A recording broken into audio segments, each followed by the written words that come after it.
भाईजान नमस्कार। आपके दिमाग में जो सवाल चल रहे हैं उनका जवाब मेरे पास है। आपका कॉन्फिडेंस लेवल कहीं डगमगा रहा है अपने खुद के हेयर स्टाइल को। राइट, मेरे बॉल्डनेस की वजह से मैं कॉन्फिडेंट फील नहीं करूंगा। हेयर ट्रांसप्लांट के लिए इस एज में जाना चाहिए। एज का क्राइटेरिया नहीं है, आपका क्राइटेरिया है आपका मेंटल स्टेटस। जो ट्रांसप्लांट करवाते एक बिल्कुल सीधा सा लाइन आ जाता है। ट्रांसप्लांट तो ऐसा होना चाहिए जो पहचान में ना आए। फ्रंट उनका कवर हो जाता है लेकिन यहाँ से खाली रहता है। जैसे वीरेंद्र सहवाग जी के साथ आई। एक इंसान जब हेयर ट्रांसप्लांट करवाने की सोचे उसके लिए क्या क्या चीजें वो ध्यान में रखे। ग्रेड 6 बॉल्डनेस है और बहुत सारे डॉक्टर्स ने मना कर दिया कि आपका तो डोनर ही खराब है।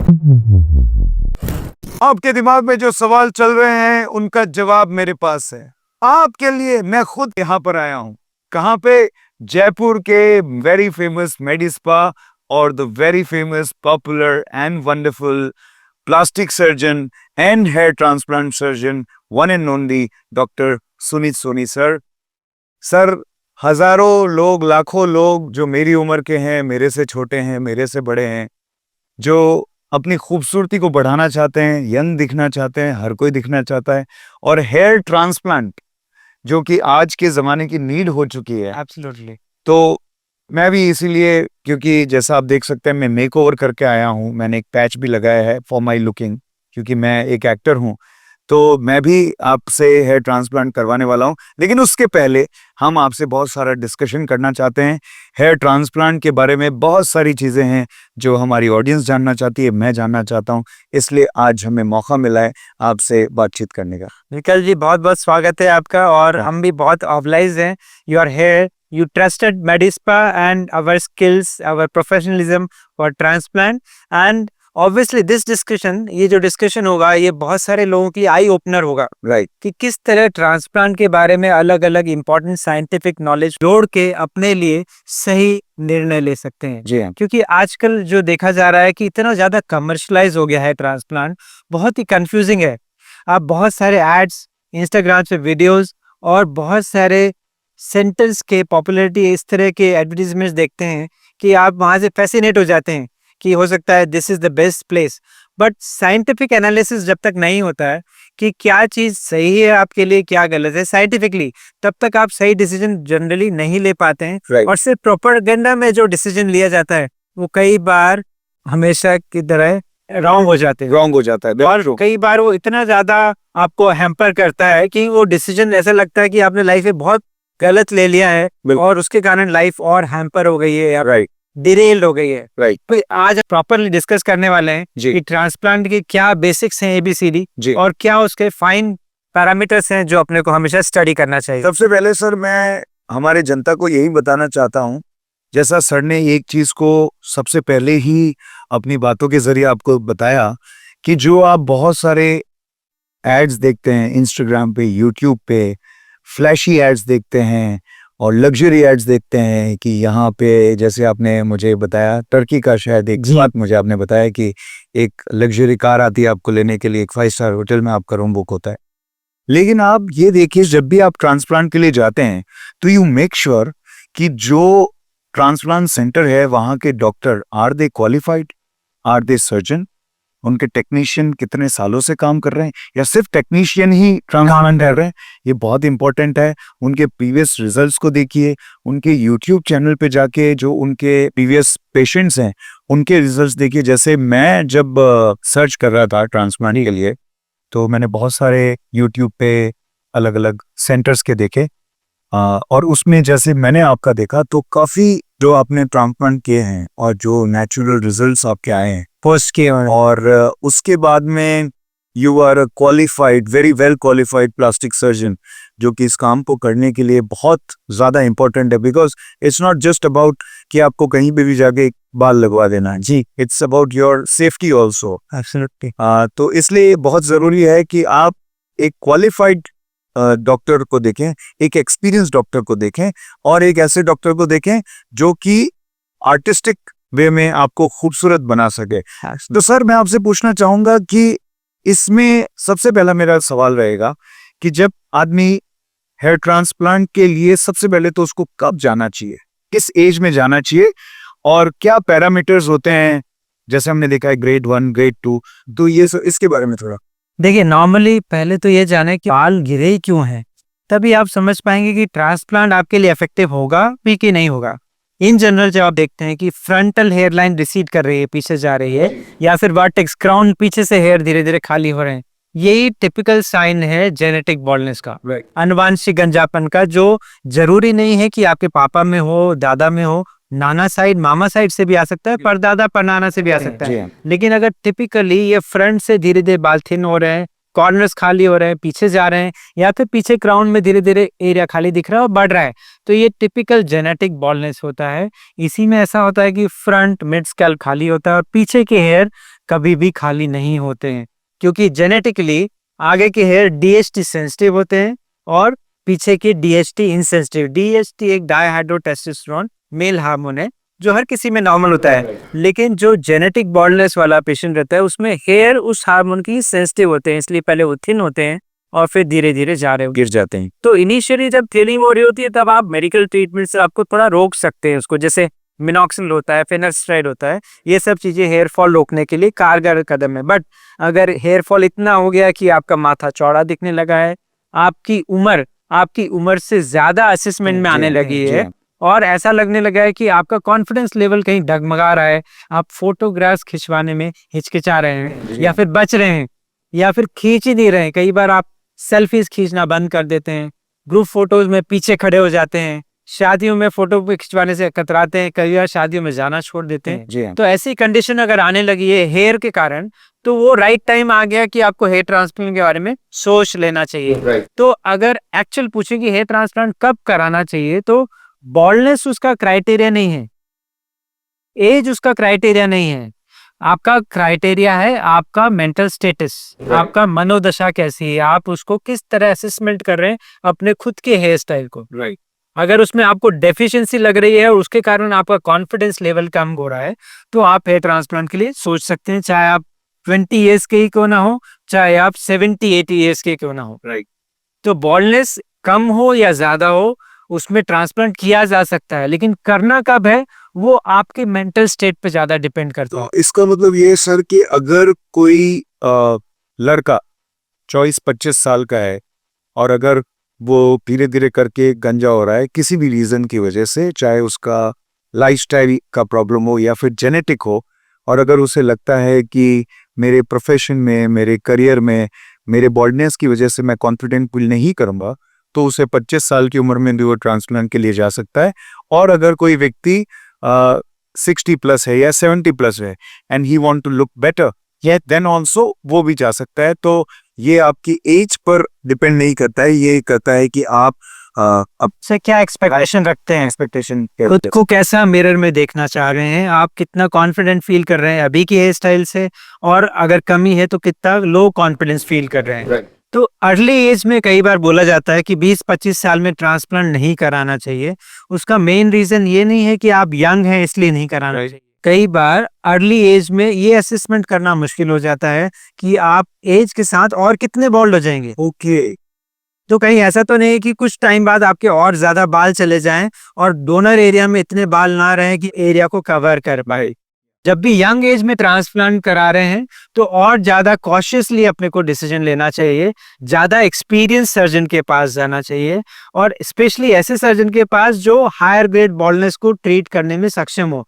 क्योंकि हो सकता है आप यंग एज में तो लोअर ग्रेड बॉल्डनेस के हो, ग्रेड 3 हो, ग्रेड 4 हो, लेकिन कुछ ही सालों में आप ग्रेड 5-6 में डेवलप हो जाए। तो ऐसा डॉक्टर हो जिसको ग्रेड 6 करने का भी एक्सपीरियंस हो, तभी वो आपको ग्रेड 3 में भी अर्ली एज में भी अच्छे से कर पाएगा, क्योंकि आगे के लिए प्लानिंग वो अभी से कर लेगा।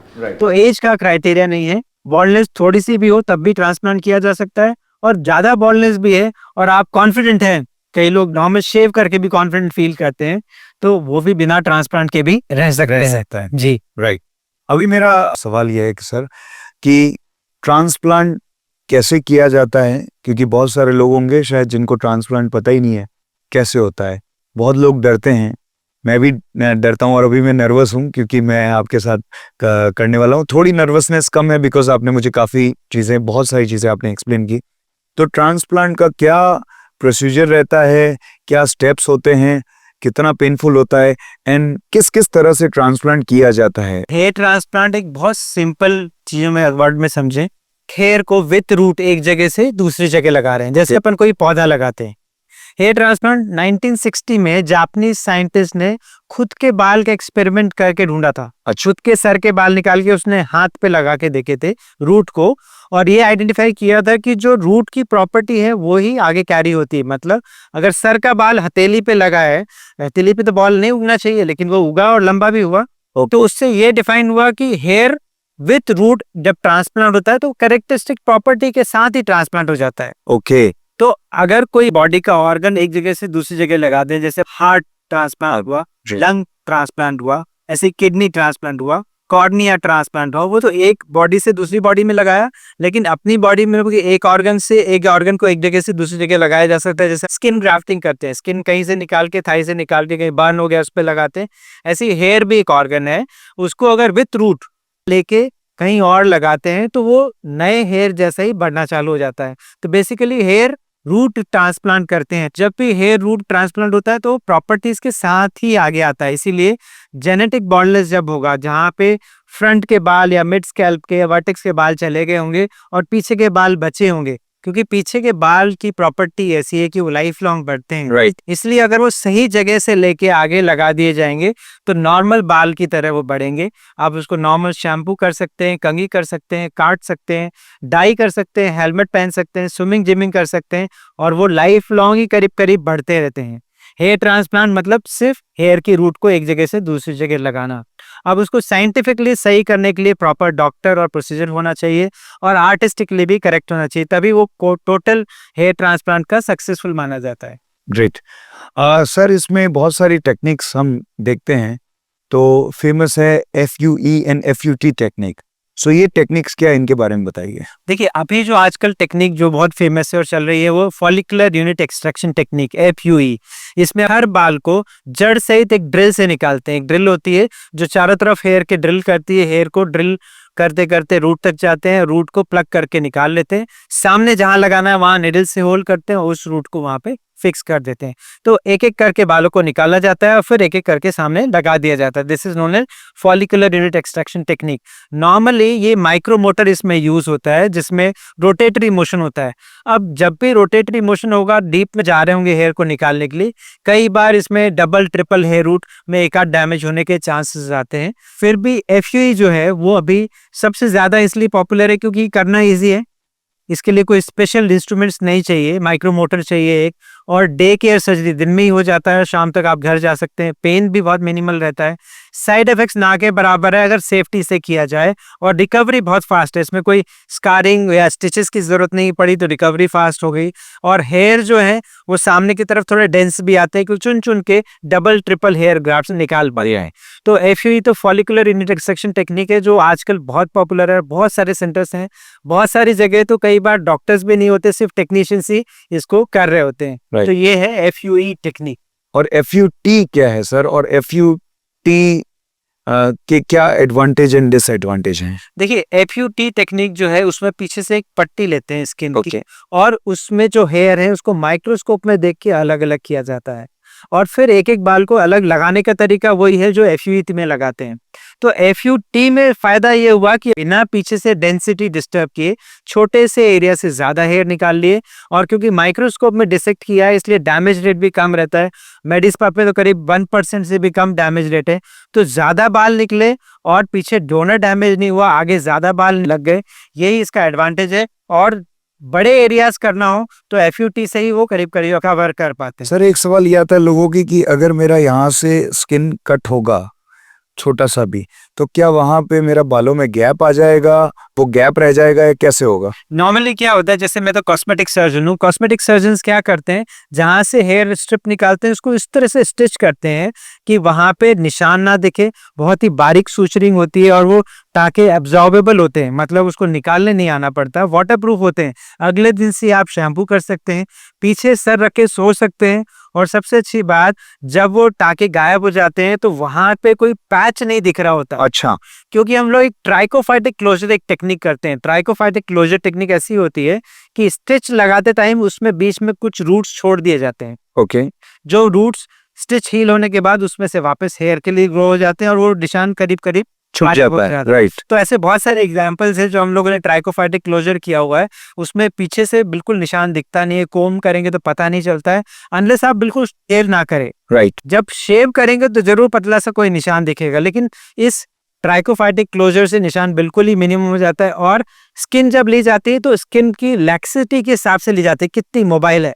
तो ऐसा नहीं कि बहुत ज्यादा ले लेते हैं और नेक टाइट हो जाता है। इनफैक्ट फर्स्ट डे भी आप नेक मूव कर पाते हैं और आगे चल के तो इलास्टिसिटी फिर से वापस आ जाती है, तो आप नॉर्मल मूवमेंट कर और फ्यूचर में एक स्ट्रिप और ले सकते हैं। राइट। तो स्ट्रिप सर्जरी का एडवांटेज ये है कि मल्टीपल सेशंस लाइफ में कर सकते हैं और ज्यादा नंबर ऑफ ग्राफ्ट जब चाहिए तो बहुत सारे ग्राफ्ट जैसे 3-4 हजार एक बार निकाल लिए, ऐसे 3-1 हजार और निकाल लिए, तो 7-8 हजार ग्राफ्ट एक बार 2 बार में निकाल एडजस्ट कर सकते हैं। तो ऐसे पेशेंट जिनमें बड़े एरियाज हैं उसमें FUT ही ज्यादा कारगर टेक्निक होती है। सर आपका हमने काफी वीडियोस देखे जिसमें आप कॉम्बिनेशन टेक्निक करते हैं, जी तो कॉम्बिनेशन टेक्निक किन लोगों के लिए किया जाता है और उसका क्या एडवांटेज है? देखिए, नॉर्मली जैसे पूरे सर में करीब 1 लाख बाल होते हैं, ओके। और अगर कोई ग्रेड 6 बॉल्डनेस है, मतलब 5-6 मतलब फ्रंट भी खाली है, मिड स्कैल्प भी खाली है, वर्टेक्स भी खाली हो रहा है, तो ग्रेड 5 और 6 बॉल्डनेस वालों में कम से कम 20 से 25 हजार ग्राफ्ट की डेफिशिएंसी हो गई होती है। राइट।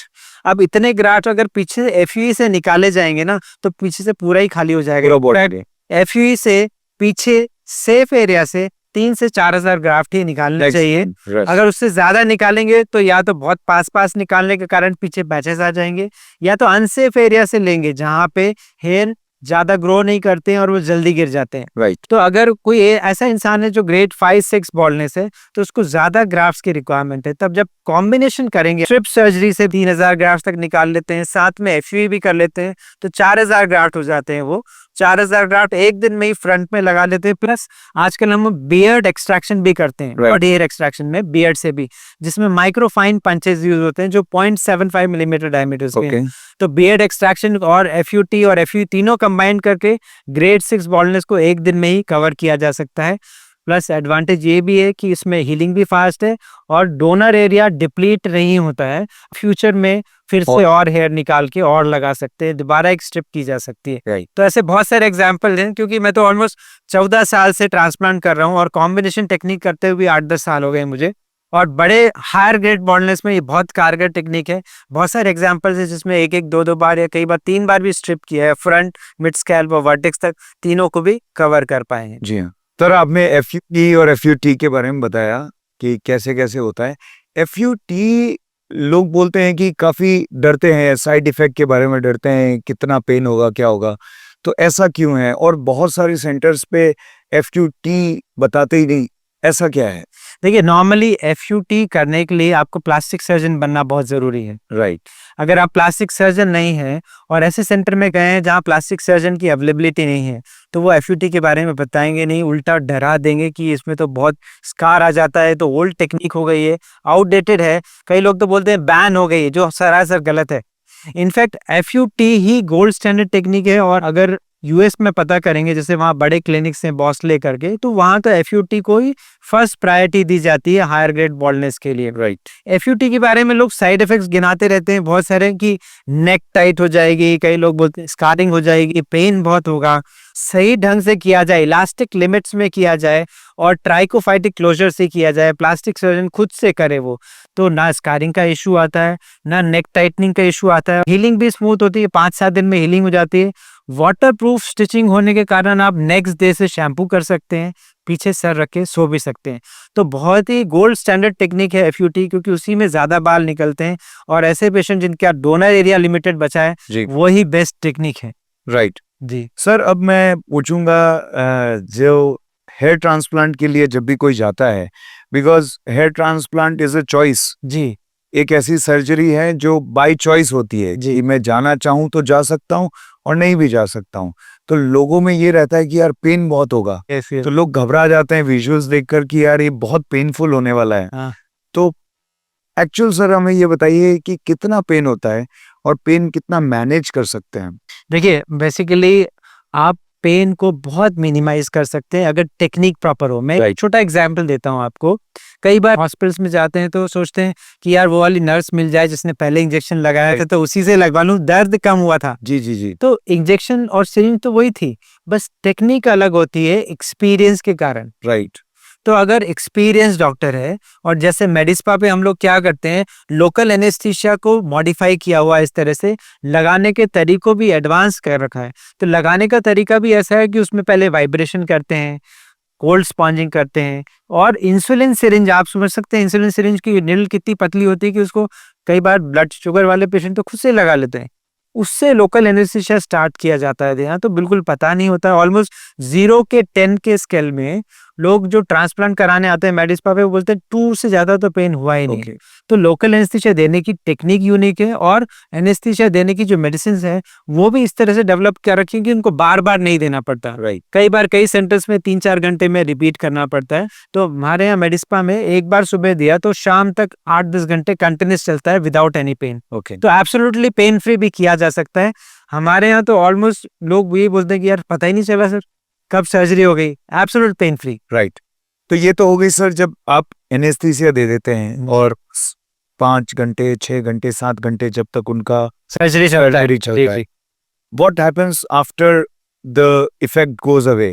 जो एनेस्थीसिया का इफेक्ट चला गया तो उसके बाद में क्या पेन फील होता है? क्योंकि जब आपने सर्जरी कर लिया, बाल निकाल के लगा दिए हैं, तो यहाँ कितना पेन होता है, वहाँ कितना पेन होता है? क्या वो मैनेज होता है या पेन कम होता है, क्या होता है? देखिए नॉर्मली पोस्ट ऑपरेटिव पेन कोई बहुत ज्यादा नहीं होता, स्वेलिंग जरूर होती है स्कैल में, फ्रंट में, थोड़ी बैक में, और बिकॉज ये छोटे छोटे होल्स ही होते हैं, ये आगे चल के पेन नहीं कर रहे होते हैं। फिर भी एहतियातन पेन किलर्स एंटीबायोटिक 5-7 दिन के लिए लेते हैं, जो 5-7 दिन के लिए काफी है। उसके बाद शायद पेन किलर्स की कभी जरूरत भी नहीं पड़ती है, और अगर थोड़ा ज्यादा पेन हो तो एक्स्ट्रा पेन किलर टैबलेट्स भी दी जाती है। लेकिन अमूमन 5-7 दिन में पेन जनरली सबसाइड हो जाता है, उसके बाद पेन किलर्स की जरूरत नहीं पड़ती है। आप नॉर्मल शैम्पू करते रहते हैं। इनफैक्ट मेडिस्पा पे तो हम तो अगले दिन से ही शैम्पू करा देते हैं, अच्छा। और नॉर्मल कैप पहनना भी अलाउड रहता है। कई लोग सोचते हैं कि यार पता नहीं कितने दिन घर पे रहना पड़ेगा, धो नहीं सकते, नहा धो नहीं सकते। तो ये ऐसा नहीं है कि मेडिस्पा पे जो हम लोग ट्रांसप्लांट करते हैं उसमें 5-7 दिन आप बिल्कुल बाहर नहीं निकल सकते। इसको बहुत कंफर्टेबल बनाया गया है। जी जी, यही मेरा अगला सवाल है सर। मुझ जैसे लोग जो फिल्म इंडस्ट्री में हैं या इवेंट इंडस्ट्री में हैं, जो ज़्यादा दिन का गैप नहीं ले सकते, या फिर जिनके लिए अपीयरेंस बहुत मैटर करता है, क्योंकि जो लोग ऑफिस में काम करते हैं या वर्क फ्रॉम होम कर रहे हैं लैपटॉप से, वो तो शायद दूसरे दिन या तीसरे दिन से वो अपना काम शुरू कर सकते हैं। बट हम जैसे लोग, ये स्पेसिफिकली सवाल जो मेरी इंडस्ट्री के लोग हैं, जो वो वक्त नहीं निकाल पाते हैं, तो उनके लिए सर आप क्या सजेशन देंगे कि ट्रांसप्लांट के कितने दिन बाद दोबारा काम शुरू कर सकते हैं और कैसे वो बैक टू नॉर्मल लाइफ में रिज्यूम कर सकते हैं? विकल्प जी, ये बहुत इंपॉर्टेंट सवाल है ऐसे लोगों के लिए जो लाइफ में थोड़ा ऑक्यूपाइड हैं और उनके बैक टू बैक अपॉइंटमेंट्स रहते हैं, जैसे शूट्स रहते हैं या फिर शोज हैं, या कई बार ब्यूरोक्रेट्स हैं, पॉलिटिशियंस हैं, वो भी बैक टू बैक एंगेज रहते हैं सोशल एंगेजमेंट्स में। तो हेयर ट्रांसप्लांट के बाद अगर ऐसा प्रोसीजर अपनाएं जिसमें शेव नहीं करें, नो शेवन टेक्निक बोलते हैं, राइट। उसमें 5-7 दिन में ही आप प्रेजेंटेबल हो जाते हैं।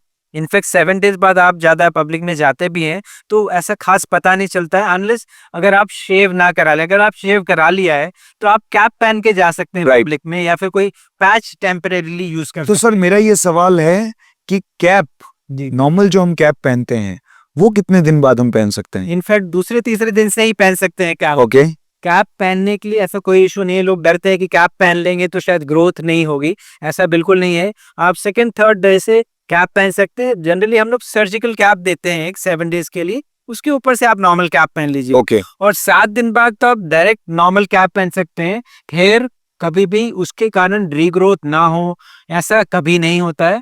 कोई ऐसा प्रॉब्लम नहीं है कि कैप पहनने से वहां पे इचिंग होगी या फिर कोई पसीना आएगा या फिर उसको ऑक्सीजन नहीं मिलेगी तो रीग्रोथ नहीं होगी। राइट। एब्सोल्युटली 7 डेज बाद कंफर्टेबली आप कैप पहन के धूप में जा सकते हैं, अपने वर्क प्लेस पे जा सकते हैं। इनफैक्ट जो लोग पैच पहनते हैं तो मैं उनको एडवाइस करता हूँ कि आप क्लिप वाला पैच 7-10 डेज बाद पहन लें और अपना रूटीन स्टार्ट कर लीजिए। Right. क्योंकि ट्रांसप्लांट कभी भी ऐसा नहीं होना चाहिए जिसमें आपका प्रोफेशनल लॉस हो, बिकॉज इसमें जो आप बेनिफिट चाहते हैं उससे ज्यादा तो लॉसेस हो जाएंगे कभी Right. अगर ज्यादा ब्रेक ले लिया तो। राइट इनफैक्ट FUT के बारे में जैसे आप पूछ रहे थे, this is considered to be gold standard technique. और आप देखेंगे जिन्होंने FUT कराया है उनके हेयर सबसे ज्यादा सस्टेन्ड है अभी तक। Okay for example Salman Khan ji ने कराया था 2007 में, ओके और 2007 से अभी तक देखिए हेयर स्टाइल वैसी की वैसी शानदार चल रही है। बिल्कुल बिल्कुल बिल्कुल और भी अगर जैसे आपने देखा होगा आमिर खान जी ने कराया, इनफैक्ट अक्षय जी ने, जिनको आप जी। फॉलो करते हैं जी जी जी बेहतर तरीके से, उन्होंने भी FUT सर्जरी कराई है, आप जी। जानते हो तो। जी जी जी बिल्कुल बिल्कुल बिल्कुल।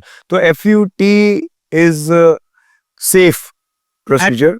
FUT is safe 100% and longevity इसकी सबसे ज्यादा है, बिकॉज जो FUT के हेयर रहते हैं वो FUT के hair centre most safe area से ले जाते एरिया से जी हैं, इसीलिए वो सबसे ज्यादा चलते हैं। जी जी जी जी। क्या FUE टेक्निक में कोई एडवांसमेंट और हुआ है? FUE तो अभी बहुत एडवांस हो गया है, स्पेशली जब से ये FUE ओनली टेक्निक्स चालू हुई हैं।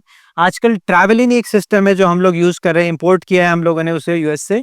और ट्रैवलिनी सिस्टम का ये एडवांटेज है कि उसमें 4 डिफरेंट मोडालिटीज हैं काम करने के लिए। ओके नॉर्मल जो FUE की टेक्निक यूज होती है, माइक्रो मोटर होती है, उसमें रोटेटरी मोशन होता है और डीप तक जाके वो हेयर को निकालता है।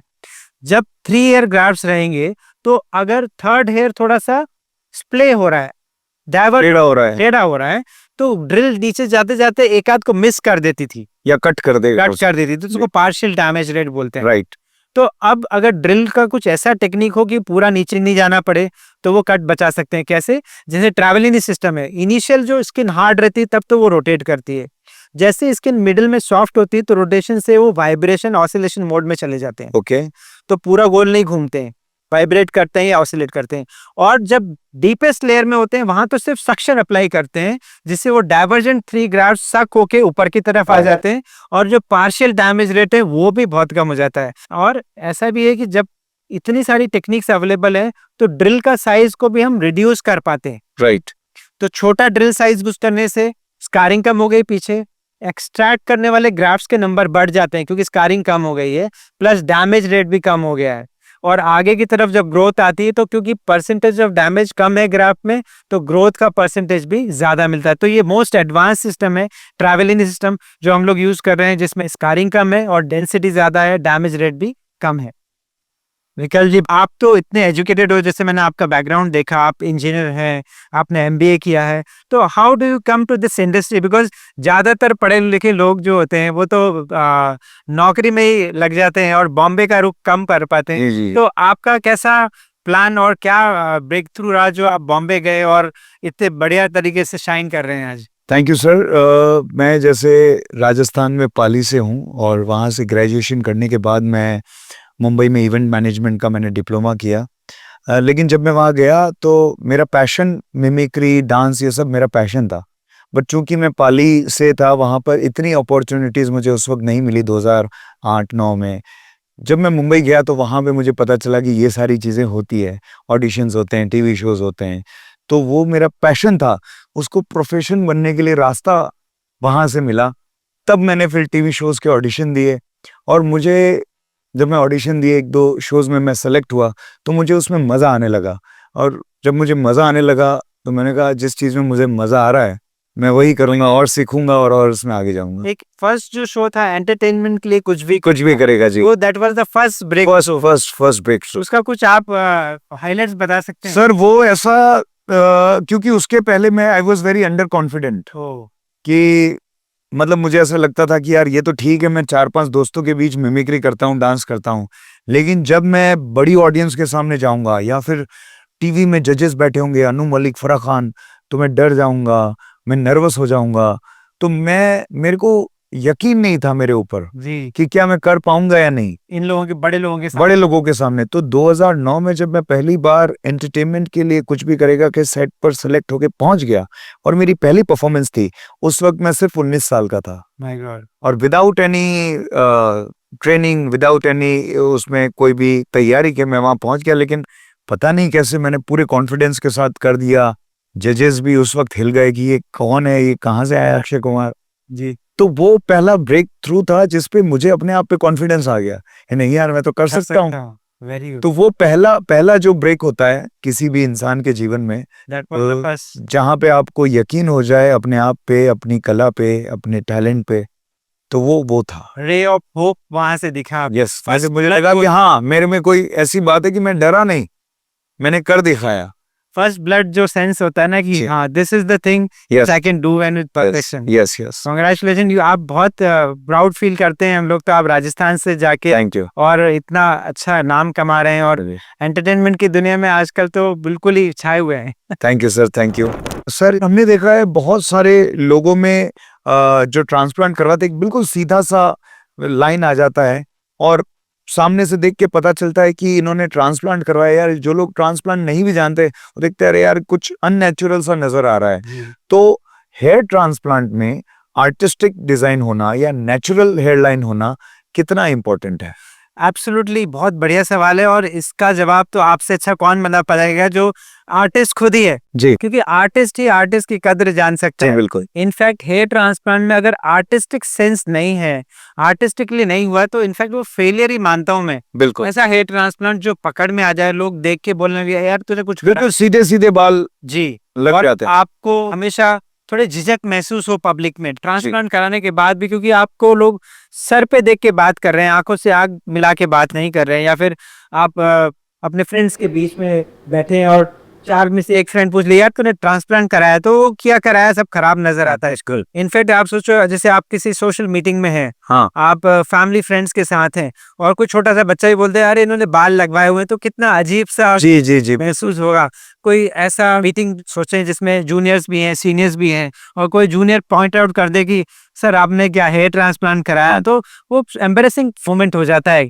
तो ट्रांसप्लांट तो ऐसा होना चाहिए जो पहचान में ना आए, जी, उसके लिए आर्टिस्टिक ट्रांसप्लांट होना बहुत जरूरी है। इनफैक्ट हेयर लाइन जो है, हेयर लाइन डिजाइन ही बहुत स्पेशलाइज होना Right. चाहिए, क्योंकि हेयर लाइन अगर आप ध्यान से देखेंगे जो मैं करता हूँ, वो सिंगल हेयर ग्राफ्ट से बनाता हूँ। राइट, सिंगल हेयर ग्राफ्ट मतलब एक ग्राफ्ट में एक बाल होता है, उसको एक जिगजैग पैटर्न में और एक प्रॉपर एंगुलेशन से अगर लगा जाए और प्रॉपर शेप के अकॉर्डिंग, क्योंकि मेल पैटर्न जो होता है वो एक एम पैटर्न होता है। राइट, अगर उसको फ्लैट या यू पैटर्न कर दें या जी हाँ। फेमिनाइन राउंड कर दें तो बहुत ही अजीब दिखेगा। जी, बिल्कुल, तो ऐसे डिजाइनिंग में अगर फॉल्ट हो जाए, हेयर का एंगुलेशन खराब हो जाए, 90 डिग्री में कोई लगा दे या डबल हेयर ग्राफ्ट फ्रंट में लगा दे या स्ट्रेट लाइन में लगा दे, तो बहुत ही नोटिसेबल और बट ऑब्वियस जैसा लगता है कि इन्होंने बाल लगाए हुए हैं, जैसे कोई रोप से या फिर कोई फेंस लगाई हुई जी है। हाँ। फॉल्स आई यस, बोलते यस, हैं यस, इसको, बिल्कुल। है ना, जैसे कोई और बहुत गैप होता है आगे के बालों में, विजिबल गैप होता है, या तो वो भी ऐसा पता लगता है चलता पोल जैसे है। गाछ। जी हाँ, जी, तो वो जनरली आर्टिस्टिक सेंस की कमी होती है, डिजाइन प्रॉपर नहीं हुआ होता है।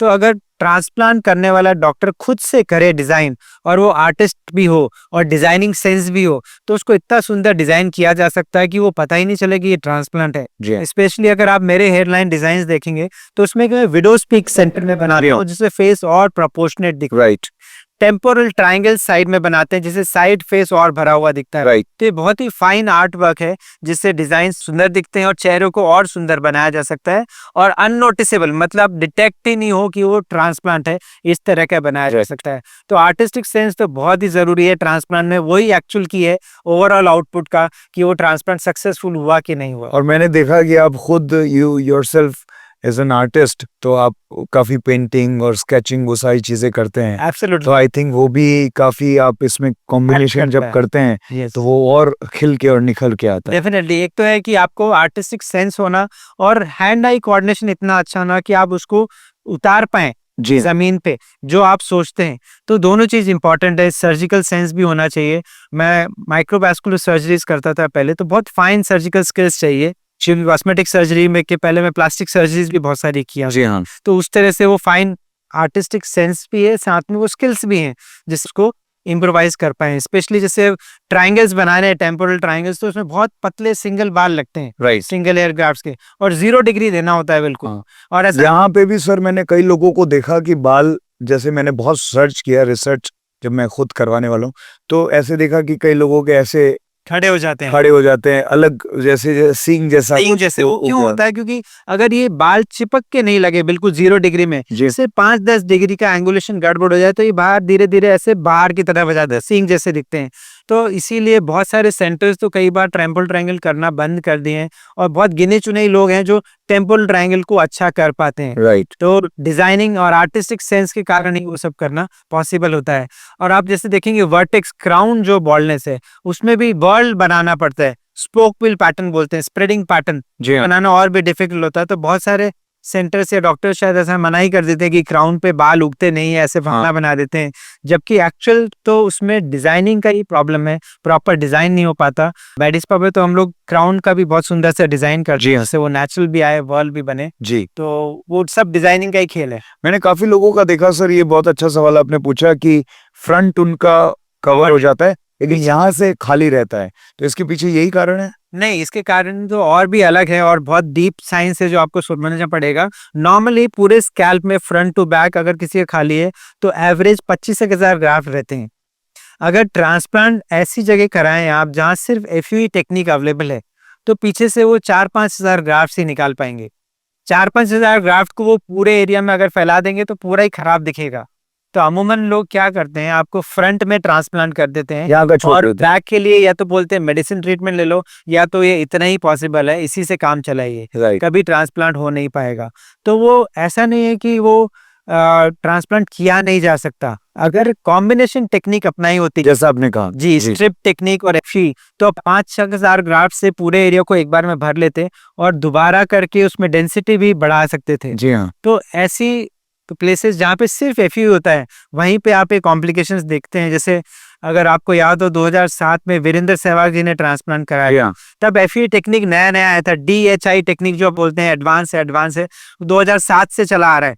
2007 में जब DHI आया था तो उनके ब्रांड एम्बेसडर थे वीरेंद्र सहवाग जी, उन्होंने फ्रंट में ट्रांसप्लांट कराया, करीब 3-4 हजार ग्राफ्ट लगवाए। अब 3-4 हजार ग्राफ्ट करने के कारण डोनर उनका एग्जॉस्ट हो गया। जी बिल्कुल। और फ्यूचर में 2010 आते आते जब उनका मिड स्कैल्प और वर्टेक्स भी खाली हुआ तो पीछे खालीपन बहुत ज्यादा दिखने लगा, आगे के बाल कम नजर आने लगे और सबसे बुरी बात यह है कि डोनर भी एग्जॉस्ट हो गया था। इसीलिए हमेशा ये सजेशन रहता है कि हायर ग्रेड बॉल्डनेस अगर आपका होने वाला है तभी आप एक्स्ट्राऑर्डिनरी एफई एक्सट्रैक्शन ना कराएं, क्योंकि फ्यूचर में दिक्कत आने वाली, जैसे वीरेंद्र सहवाग जी के साथ आई कि फ्रंट करा लिया और बैक के लिए फिर ग्राफ्ट से ना बचे। तो जो आप सवाल कर रहे थे कि पीछे खाली क्यों छूट जाता है, उसका रीजन यही है कि ऐसी जगह जहां सिर्फ एफयू होता हो तो ज्यादातर ऐसा ही होगा कि फ्रंट हो जाए और पीछे के लिए खाली छूट जाए। राइट सर, अब बात करते हैं रिजल्ट्स के बारे में जी। क्योंकि ट्रांसप्लांट करवा लिया, अब लोगों को ये रहता है कि रिजल्ट कितने टाइम में पहले जैसा, या फिर मैं जवान कब कितने वक्त में दिखने लगूंगा, तो रिजल्ट का कितना टाइम लगता है? नॉर्मली ट्रांसप्लांट जब भी करते हैं तो एक शेडिंग फेस आता है शुरू में जो फर्स्ट मंथ में होता है। आप इसको ऐसे समझें, कोई नया पौधा लगाते हैं तो पत्तियां एक बार गिरती हैं फिर नई पत्तियां आती हैं। ऐसी जो हेयर रूट लगाया है, जड़ लगाया है, उसके ऊपर का छोटा डंठल या हेयर शाफ्ट एक बार गिरेगा तो बालों में भी पतझड़ आता है। आप बिल्कुल सही बोल रहे हैं, क्योंकि बाल भी पेड़ की तरह ही एक्ट करते हैं। उसमें भी 3 फेजेस होते हैं, एनाजन, कैटाजन, टेलोजन। एनाजन मतलब ग्रोइंग फेज, कैटाजन मतलब लेंथ आ जाता है, टेलोजन मतलब फॉलिंग फेज। तो ये रूट वही रहता है, बढ़ता है, बाल स्टैग्नेंट रहता है फिर गिर जाता है। हर 3 साल की एक साइकिल रहती है।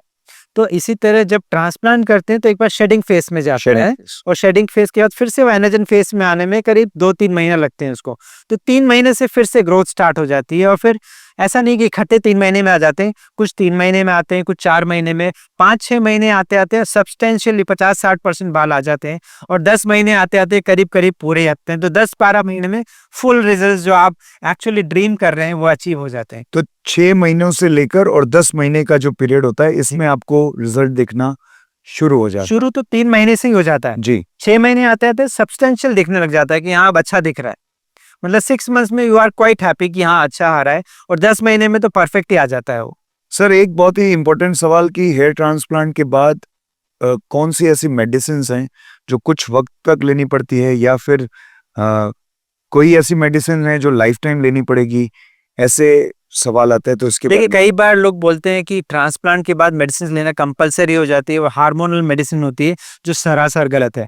क्यों गलत है? क्योंकि ट्रांसप्लांट वाले बाल ये मेडिसिन के इंडिपेंडेंट होते हैं, वो बिना दवाई के भी ग्रो करते हैं। राइट। क्योंकि ये DHT हार्मोन तो उस पे करता नहीं है, जो डोनर एरिया के हेयर है, तो आगे आने के बाद भी उन पे एक्ट नहीं करता है। बट जो ओरिजिनल हेयर है अगर वो झड़ रहे हैं तो मेडिसिन लेने के लिए कहा जाता है। ट्रांसप्लांट के अलावा जो बाल हैं वो बचे रहे हैं, क्योंकि नहीं तो क्या होगा कि विद टाइम आप नोटिस करेंगे कि ट्रांसप्लांट के अलावा जो बाल हैं वो थोड़े कम हो गए हैं और आपको सेकंड सिटिंग या रीट्रांसप्लांट की जरूरत पड़ रही है। राइट। इसीलिए बहुत सारे डॉक्टर्स जो सिर्फ एफईई करते हैं वो दवाइयों पे बहुत ज्यादा जोर देते हैं कि दवाई लेना तो कंपलसरी ही होगा, अगर दवाई नहीं लेंगे तो ट्रांसप्लांट फेल हो जाएगा। जबकि ऐसा नहीं है कि वो ट्रांसप्लांट के बाल चले जाएंगे ऐसा बोल रहे होते हैं, वो इसलिए बोल रहे होते हैं क्योंकि ओरिजिनल बाल अगर चले गए तो क्योंकि एफईई किया है तो और बाल निकालने की उम्मीद भी नहीं है, तो आधे अधूरे हो जाएंगे और आपका ट्रांसप्लांट फेलियर जैसा नजर आएगा, क्योंकि ट्रांसप्लांट के अलावा ज्यादा गैप नजर आ गया और बाल निकालने की ज्यादा गुंजाइश बची नहीं। जी। तो जब भी ट्रांसप्लांट कराएं, अगर आप ऐसा ट्रांसप्लांट चाहते हैं जो दवाइयों से फ्री रहे, मेंटेनेंस फ्री रहे, लाइफ में कभी दवाइयां नहीं खानी पड़े, तो आपको इस तरह का ट्रांसप्लांट प्लान करना पड़ेगा कि लाइफ में इतने बाल निकल पाए कि पूरा एरिया ही कवर हो जाए अगर पूरा बॉल्ड होने वाले हैं। राइट। तो कॉम्बिनेशन ट्रीटमेंट शुरू में इसी के लिए प्लान किया जाता है ऐसे लोगों के लिए जिनमें ज्यादा एरिया बॉल्ड है या होने वाला है, कि उनमें अभी भी बाल निकल जाए ज्यादा ट्रांसप्लांट से और फ्यूचर के लिए भी राइट। बचे रहें। तो कई बार छोटे एरियाज जैसे रहते हैं, जैसे मान लीजिए जैसे आपका केस है, फ्रंट का थोड़ा सा करना है, 2-2.5 हजार ग्राफ्ट चाहिए, तो 2-2.5 हजार ग्राफ्ट एफयू से लेना सेफ है एक बार में, तो एफयू फ्रंट के लिए इनिशियली यूज कर सकते हैं।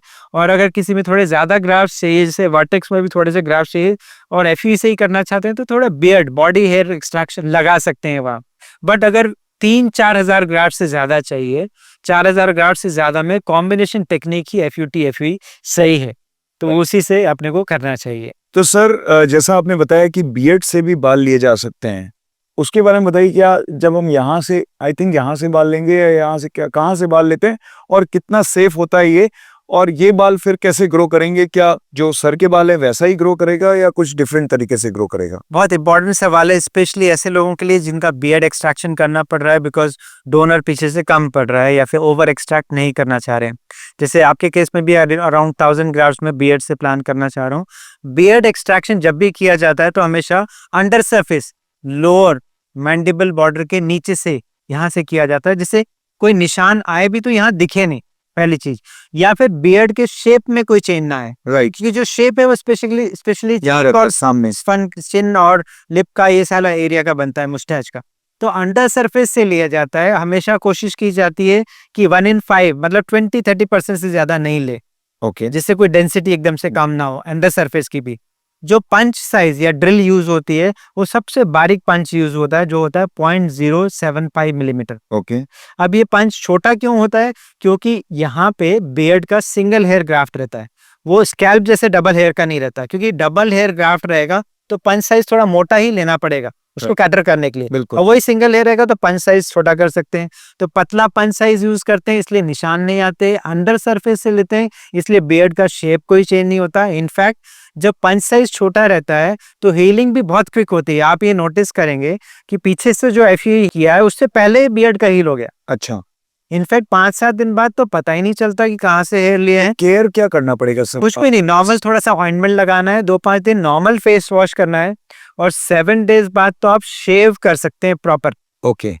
और पता भी नहीं चलता है कि कहाँ से हेयर लिया हुआ है। राइट। जब बियर्ड आती भी है, ग्रो भी करते हैं, आप शेप भी रखते हैं बियर्ड का, तब भी नहीं पता चलता कि ये तो नॉर्मल है सब। यहाँ से हल्की सी डेंसिटी कम होती है जो महसूस नहीं होती अंडर सरफेस से। तो बियर्ड एक्सट्रैक्शन बहुत काम की चीज है, स्पेशली जब अपने को ज्यादा एरिया कवर करना हो, एक्स्ट्रा ग्राफ्ट्स लेने हो। अब जो दूसरा क्वेश्चन आपने पूछा, क्या ये हेयर क्वालिटी अलग रहती है? डेफिनेटली अलग रहती है। बियर्ड के हेयर थिक रहते हैं, मोटे रहते हैं और थोड़े से प्लास्टिक रहते हैं। ये सॉफ्ट है और ये प्लास्टिक रहते हैं, हार्ड रहते हैं। इसीलिए बियर्ड के हेयर हमेशा बैक साइड में यूज किया जाता है, कभी भी फ्रंट में नहीं लगाए जाते, और इंटरमिंगल करके नॉर्मल स्कैल्प हेयर से लगाए जाते हैं। ऐसे बंचेस में इकट्ठे नहीं लगाए जाते, क्योंकि इकट्ठे लगा देंगे तो थोड़े प्लास्टिक जैसे नजर आएंगे, बंच अपीयरेंस होगा, ताकि डेंसिटी आपकी बढ़ जाए। यहाँ जी, ये वॉल्यूम प्रोवाइड करता है। बीच में जो थिक हेयर है तो वॉल्यूम भी देगा, लंबा भी ग्रो करेगा, और पीछे की तरफ लगाया है तो अलग से टेक्सचर भी नहीं पता चलेगा। राइट। तो बहुत ही काम की चीज है। इनफैक्ट बियर्ड के अलावा चेस्ट हेयर भी हम लोग यूज करते हैं कई बार, और प्यूबिक हेयर भी यूज करते हैं, और बाकी बॉडी पार्ट हेयर भी हम लोग यूज करते हैं। तो सर ये तो बात हो गई बियर्ड के हेयर्स की, और कौन से बॉडी पार्ट हेयर और कहाँ कहाँ कितने अमाउंट में यूज कर सकते हैं? देखिए, नॉर्मली अदर बॉडी पार्ट जैसे चेस्ट हुआ, प्यूबिक हेयर हुआ, हैंड्स, लेग और बैक, ये बॉडी पार्ट के हेयर भी यूज होते हैं। अब ऐसा क्यों नहीं करते कि इन्हीं को यूज कर लें? ये सवाल होगा ना कि यार सर से क्यों ले रहे हो, कीजिए। हाथ में मेरे इतने बाल हैं, ये सारे लोग ये लगा लो, मेरे को नहीं चाहिए। मेरे को नहीं चाहिए, शेव करता रहता हूँ। तो इनफैक्ट एक चीज होती है जिसको बोलते हैं कवरेज या फिर कवरेज वैल्यू ऑफ हेयर। इसका मतलब कोई ग्राफ्ट इस स्किन को कितना ढक पा रहा है। राइट। स्कैल्प में जो हेयर ग्राफ्ट रहता है, क्योंकि वो 2 हेयर रहते हैं एक ग्राफ्ट में ऑन एन एवरेज, और वो लंबे बढ़ रहे होते हैं, मोटे बाल होते हैं, तो काफी स्किन सरफेस को कवर करते हैं, तो कवरेज वैल्यू उसकी ज्यादा है। बियर्ड की स्कैल्प से कंपेयर करेंगे तो आधी हो जाती है, राइट। क्योंकि वो बाल मोटा और लंबा तो है लेकिन डबल नहीं, हो सिंगल है। राइट। वहीं अगर चेस्ट की कवरेज वैल्यू देखें तो वो 1/4 से भी कम बच जाती है, क्योंकि बाल भी सिंगल है, लंबा भी नहीं बढ़ रहा है और पतले भी रह गए। ऐसे अदर बॉडी पार्ट में जैसे हैंड और लेग्स में ये तो 1/5 या 1/10 ही रह जाती है। क्योंकि बहुत पतला है, कवरेज बहुत कम दे रहा है, तो बहुत ज्यादा लगाएंगे तो थोड़ा एरिया कवर होगा। आप ऐसे सोच सकते हैं कि अगर 2000 बाल हाथ के यूज करेंगे तो सर के 200 बाल के बराबर हो गया वो। राइट। तो 1/10 कवरेज वैल्यू है, तो इसीलिए बहुत सारे निकालने के बावजूद भी वो स्कैल्प नहीं ढक पाएगा। राइट। इसलिए बहुत रेयर कंडीशन में जब स्कैल्प के बिल्कुल खत्म हो गए, बियर्ड के खत्म हो गए, तब चेस्ट पे प्यूबिक पे जाते हैं, वहां भी नहीं है, तब जाके मतलब काम खत्म हो गया, कोई कुछ बचा नहीं। सर एक सवाल बहुत सारे लोगों में, जैसे मेरे जहन में भी आ रहा था कि आजकल हेयर पैच जो है, विग कहते हैं, हेयर पैच कहते हैं, उसका प्रचलन बहुत बढ़ रहा है और जी। बहुत नेचुरल हेयर पैचेस अवेलेबल है मार्केट में। तो लोग बोलते हैं कि यार हेयर पैच से ही मैं, उसका जवाब मेरे पास में भी है लेकिन मैं आपसे भी जानना चाहता हूँ। तो वो बोलते हैं कि नॉन सर्जिकल है, मेरे को किसी तरह का कुछ नहीं करना, इजीली हो गया तो है। कैसे वो चूज करे कि when to go for a hair patch और हेयर सिस्टम और wig, and when to go for a transplant, and what are the benefits of hair transplant as compare to hair patch? विकल्प जी, as a artist तो आप बहुत अच्छे से समझते हैं कि पैच कभी भी छुपाया नहीं जा सकता, जी बिल्कुल। हमेशा पकड़ना जाता है कि ये डेंस से घने घने से बाल और इतने सारे कैसे आ गए, और अजीब से थोड़े से नजर आ ही जाते हैं अगर थोड़ा सा भी ध्यान से। जी हाँ। तो हेयर पैच का सबसे बड़ा नुकसान तो ये है कि वो आपका जो कॉन्फिडेंस बढ़ाना होता है, बढ़ाने की जगह कम कर रहा होता है। और बहुत सारे एरिया ऐसे होते हैं सर, हाँ, जहाँ पे मैंने जो ऑब्जर्व किया कि जहाँ पे आप हेयर पैच पहनकर, जैसे आप कुछ स्विमिंग करना है या बहुत कोई हवा जैसी चीज में जाना है, अवॉइड करते हैं, तो आप जब हेयर पैच पहनते हैं कॉन्शियस रहते तो हैं, आप कॉन्शियस रहते हैं कि यार कहीं वो इधर उधर हिल न जाए, दिख नहीं निकल न जाए, तो वो एक माइंड दोस्तों के सेट रहता है। थोड़ा ध्यान है, किसी ने पकड़ के खींच नहीं लिया, हाँ, कहीं पे कुछ ऐसा हंसी मजाक में निकल कुछ नहीं ऐसा जाए। हो गया कोई, तो आई थिंक वो एक बहुत बड़ा रीजन होता हाँ, है। क्योंकि हमेशा आप कॉन्शियस रहते हैं, तो एक्चुअली कोई भी इंसान बाल क्यों चाहता है कि कॉन्फिडेंट फील करे। अगर पैच लगाने के बाद वो कॉन्फिडेंट लूज ही हो जाता है तो वो लगाने का सेंस नहीं है। और उल्टा जब फ्रेंड्स को पता है, रिलेटिव्स को पता है, तो आप उनके सामने और झिझकते हो राइट। और लो कॉन्फिडेंस फील करते हो। साइंटिफिकली पैच तो वर्स्ट ऑप्शन है हेयर के लिए, क्योंकि वो अंदर की स्किन और हेयर को भी खराब कर देता है। और मैंने ये भी देखा सर कि जैसे एक तो क्लिप वाला सिस्टम होता है, मैं इस पर इसलिए डिटेल में बात करना चाहता हूँ क्योंकि मैं भी यूज कर रहा हूँ, और दूसरा बहुत सारे एक्टर्स उसको यूज करते हैं। एक एज ऐसी आ जाती है या कुछ लोगों का होता है कि हम we don't have time and हमारा एज ऐसा या जो भी है उनका पैच वो से कर बाल रहे हैं। फैलाए। पर आई थिंक बहुत सारे लोग ऐसे हैं, they can go for hair transplant because they are in their 30s 40s and they have good donor area, और उनका बहुत ज्यादा डैमेज भी नहीं हुआ है बाल, लेकिन वो हेयर पैच इस्तेमाल कर रहे हैं। तो ईज के चक्कर में और थोड़ा उनके मन में डाउट भी रहता है कि ट्रांसप्लांट वर्क करेगा कि नहीं करेगा। हाँ, तो ऐसे लोगों के लिए मैं बोलना चाहता हूँ कि ट्रांसप्लांट 100% वर्क करेगा अगर सही जगह, एक्सपीरियंस हैंड में, क्वालिफाइड सर्जन से, और जिनके पास रिजल्ट्स कंसिस्टेंट आ रहे हैं, आर्टिस्टिक आ रहे हैं, उनको चेक कीजिए, वहां कराएंगे तो 100% वर्क करेगा। चाहे आपका हायर ग्रेड बॉल्डनेस का हो, चाहे आपने ग्रेड 6 में भी पैच लगा रखा हो, तब भी को एस्थेटिकली सुपीरियर लुक दे सकते हैं, नेचुरल दे सकते हैं। और पैच की जो बेसिक प्रॉब्लम है, रोज लगाना, निकालना, कई लोगों को कई लोग ग्लू के साथ लगा, जैसे मैंने कहा कि क्लिप होता है और ग्लू होता है, तो ग्लू जिसका होता है वो लगा लगा के वहां पूरा लाल हो जाता है। वो ऐसा जो सर का कंडीशन है, यहाँ पे स्कैल्प का जो आपका कंडीशन जब वो खुलता है ऐसे रेट हो जाता है बिल्कुल, जैसे बहुत ज्यादा। ग्लव्स पहने हुए 2 महीने तो कैसे हाथ की स्किन हो जाएगी। एक तरह से ऐसा है कि आप 20 दिन के लिए या 15 दिन के लिए लगातार एक टोपी आपने चिपकाई हुई है अपने सर पे, अंदर जिसमें पसीना आ रहा भी है हो रहा है, मतलब it is very unhygienic also. और बदबू आने लगती है, जैसे जी। उतारते हैं पसीने की, स्किन खराब हो जाती है, अंदर के रहे से बाल भी चले जाते हैं जी बिल्कुल और जहाँ क्लिप लगाई है वहां पे बड़े बड़े से निशान आ जाते हैं। बिल्कुल, और उसकी वजह से भी डैमेज होता है बाल। बहुत डैमेज होता है। मैंने ऐसे बहुत सारे पेशेंट्स देखे हैं जो इतने परेशान रहते हैं कि डॉक्टर साहब ये मैं इससे निजात दिलाओ हमें पैच से। अब पैच निकालना एक बहुत बड़ा प्रॉब्लम है पेशेंट के लिए, हाँ, क्योंकि पूरी दुनिया उनको विथ हेयर देख रही है, एकदम से उतारेंगे तो बिल्कुल ही ड्रास्टिक चेंज इसका आता है। क्या सॉल्यूशन है सर? इसका सॉल्यूशन ट्रांसप्लांट ही है, और सीक्वेंशियल ट्रांसप्लांट, मतलब ऐसा नहीं कि एक ट्रांसप्लांट फुल कर पाएंगे। तो मैं क्या ऐसा है एडवाइस लोगों को कि ट्रांसप्लांट कराया, भले ही पूरा कवर नहीं हुआ है, जब फर्स्ट ट्रांसप्लांट हुआ है, फ्रंट कवर हो गया है या फ्रंट अच्छा हो गया है, तो बीच में आप फिर से पैच लगा लें टेम्परेरी क्लिप वाला, अनलेस अपन पीछे का एरिया भी थोड़ा नहीं सुधार पाते, और सेकेंड ट्रांसप्लांट हो जाए तब आप वो पैच को उतार लें। तो कई लोगों के मन में डाउट रहता है कि यार ट्रांसप्लांट के बाद भी पैच पहना जा सकता है? हाँ, पहना जा सकता है। अपन उसको क्लिप साइड में लगा लें, टेप को थोड़ा आगे चिपका लें, मैंने आपसे डिस्कस किया। नहीं, और उससे ट्रांसप्लांट की ग्रोथ हैम्पर नहीं होती। इनफैक्ट आपकी लाइफ थोड़ी इजी हो जाएगी। जब हेयर ग्रोथ हो रही तब तक आपने पैच लगा लिया, जब हेयर ग्रोथ हो गई तब पैच हटा दिया।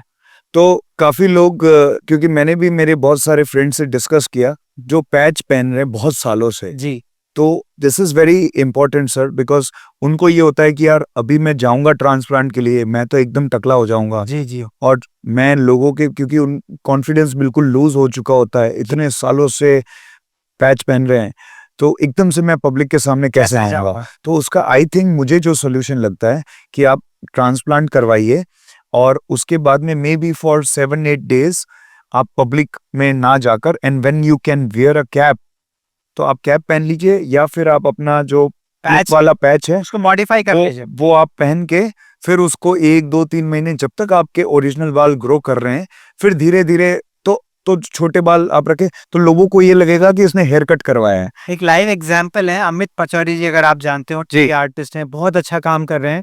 वो पैच पहना करते थे, ऑलमोस्ट फ्रंट टू बैक पूरा ही एम्प्टी था।